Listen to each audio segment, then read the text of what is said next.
Now let's talk about how to use the symbols addition, subtraction, multiplication, and division to make an equation true.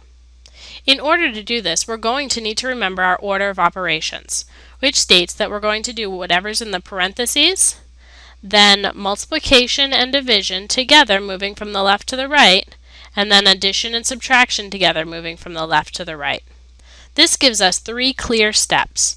We're first going to do what's in the parentheses, then multiplication and division together, left to right, then addition and subtraction together, left to right. So, we're going to need to fill in the blanks between all of these numbers to get this equation to equal to 10. So let's start with our first option. What would we get if we plugged in multiplication, multiplication, division, addition, subtraction, and division? Let's try it. We're going to have 2 times 4 times 6 divided by 8 plus 6 minus 4 divided by 2. Now, since we don't have any parentheses, we're going to start with multiplication and division, and we're going to work our way from the left to the right. So, the first multiplication or division sign we see from the left to the right would be this first one here. So we're going to do 2 times 4, which gives us 8.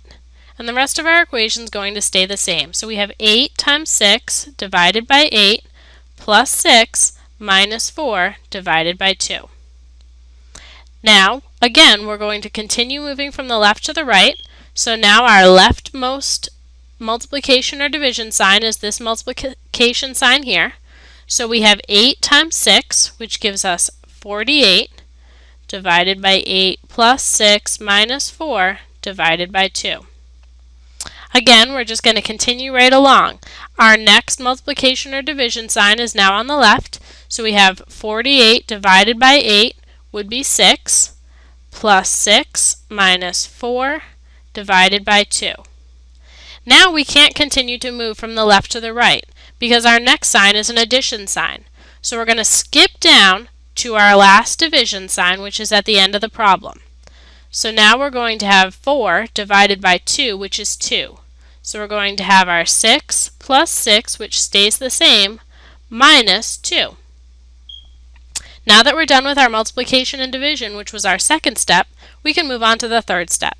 We're now going to do addition and subtraction, however it comes, moving left to right.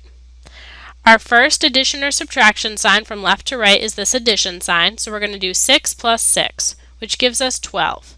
And then we're going to subtract 2 from that, and our last step will give us 10. Now, 10 is the answer we were looking for, so A is the correct option. So we could plug in our multiplication, multiplication, division, addition, subtraction, and division signs to make our equation true.